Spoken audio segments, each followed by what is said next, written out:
imagine it must have been really a challenge to build your brand early on, because Yes. from local to global, diba? And Yeah. you were virtually unknown at the time. Yes. So what was the biggest challenge in taking your brand global? So there are several things, right? A brand is a story, right? And so how do you make your story known, right, in the world of design? And it's difficult to do that.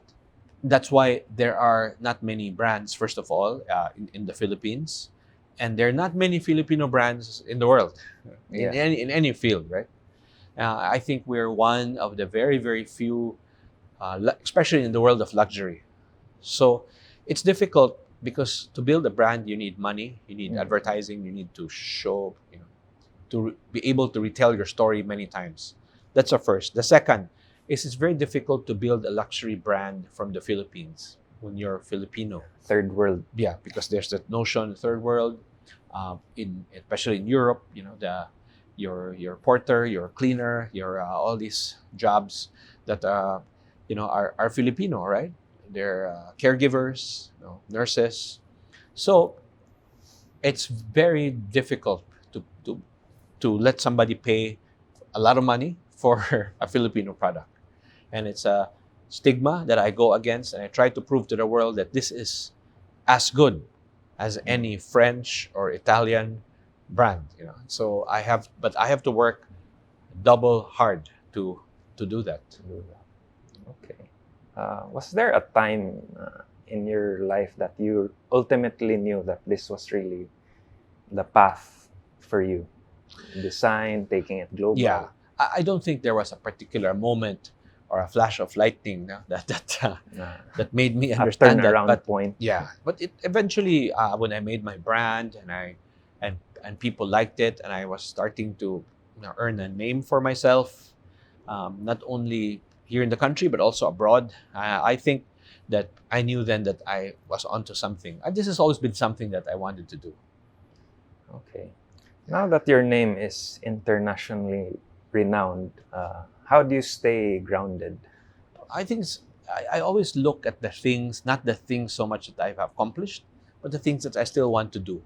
And I remain small, looking at the mountain that I still have to climb, to push the brand, to push what I stand for, to make my story known around the world. Any new ventures that you want to explore outside of what you've done? Yes, we're exploring. I want to go into, I think, hospitality. To go into my own brand. I think of resorts or of residential, living. I think that we are. It's a home brand, but it's also a lifestyle brand. We have an online site called kcurated.ph with smaller things that are, I would say, more within reach, right, of people. It's always been a dream of every designer to have their products in everybody's home. Okay. Ever since you've been Cebu-based, right? Yes. Did you ever consider living elsewhere, like Manila? I've considered living abroad because it's easier to market, to tell your story when you're abroad. But I think I have to be rooted here because everything emanates from here.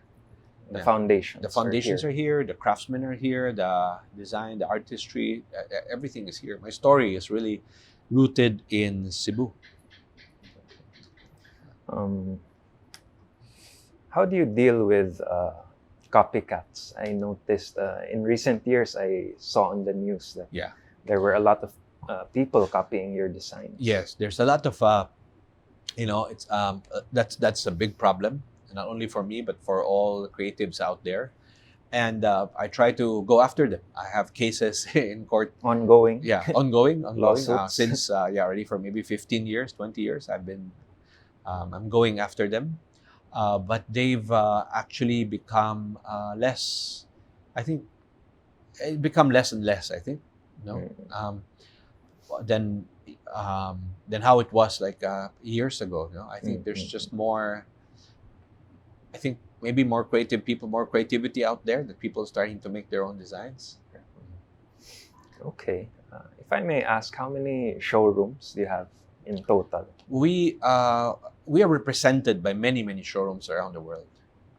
Yeah. Maybe, yeah, I don't know how many, 80, 90 showrooms 90. around the world. I think, but we own about 5 to 6 of those showrooms. Mm. Yeah. So we have in Europe, we have in Europe, we have in the United States, and here in the Philippines. Okay. So how often do you travel these days? Now that Yeah. So these it's not days, as strict anymore. I haven't been doing much traveling as before the pandemic. You know, we've used to travel maybe 6 times, 7 times outside, Any abroad every year. favorite places or Uh, go-to destinations? It's always about work. It's always about work for me. But I try to travel with the family to an exotic place almost every year. So I've gone all the way up to, I went to Tibet. I've done the Galapagos Islands. I've been to Machu Picchu. I've been to All I think over. all the far corners of the world.